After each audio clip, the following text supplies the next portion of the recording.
트럼프 대통령이 취임사에서 서부 개척 시대와 제국주의 시대를 언급했습니다. 영토를 확장하겠다는 노골적인 발언도 했었는데요. 트럼프가 꺼낸 영토 팽창주의가 우리에겐 어떤 영향을 미칠지 김주영 기자와 따져보겠습니다. 김 기자, 트럼프 대통령이 취임사에서 정확하게 어떤 말을 한 겁니까? 네, 트럼프 대통령은 취임사에서 머지않아 멕시코만을 아메리카만으로 변경하겠다고 했고요. 중국이 사실상 파나마 운하를 운영하고 있다면서 파나마 운하를 되찾아오겠다고 언급했습니다. 트럼프 대통령은 당선 이후 영토 팽창 욕구를 드러내는 발언을 많이 했는데요. 현재 덴마크령인 그린란드를 사겠다고 하고 캐나다를 미국의 51번째 주로 편입시키는 게 어떠냐고도 했습니다.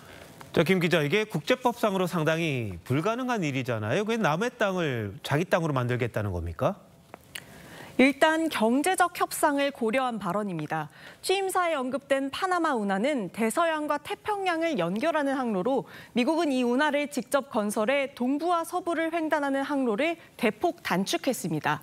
현재 파나마 정부가 운영하는 파나마 운하는 한 해에 3조 2천억 원이 넘는 통행료를 걷어들이고 있고 미국은 운하의 가장 큰 이용객이라 통행료 인하를 요구하는 겁니다.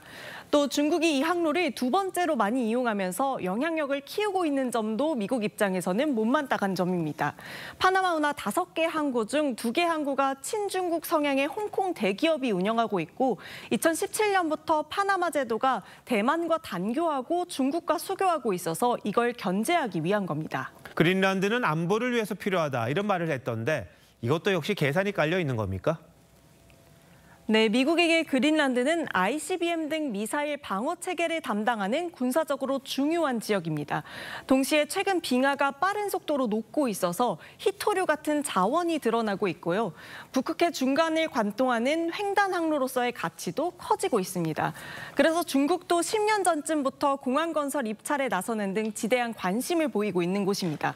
실제 덴마크에게 그린란드를 사지는 못하더라도 미군 주둔을 확대하는 등 중국, 러시아와의 그린란드 주도권 싸움에서 우위를 점하려는 발언으로 보입니다.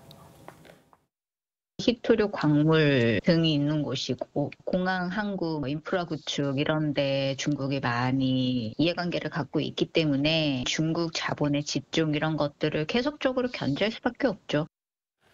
트럼프 대통령이 이렇게 팽창주의를 이야기하는 거 우리나라에는 어떤 영향을 미칠까요? 트럼프 2기의 대외 정책 기조는 1기와 마찬가지로 미국 우선주의에 기초하는데 두드러지는 건 더 세진 대중국 정책, 중국 때리기입니다. 영토 문제와 관세 정책 등 모두 중국을 겨냥한 부분이 컸는데요. 전문가들은 트럼프 정부가 동맹국들에게도 함께 중국 제재에 동참하라고 압박할 가능성이 크기 때문에 미중과 경제와 안보 모두 연결된 우리로서는 외교적 해법을 고심해야 될 것이라고 봤습니다. 한국과 같은 동맹국들 입장에서는 중국과 미국 간의 경쟁 속에서 중립을 지키고 균형을 잡고 외교적 공간을 마련하기는 점점 더 어려워진다고 봐야 되겠죠. 우리가 탄핵 정국이다 보니까 우리 정부가 어떻게 해야 될지 우왕좌왕하는 경향도 있을 텐데 이럴 때일수록 여야가 머리를 좀 맞대고 전략을 제대로 짜야겠군요. 김 기자, 잘 들었습니다.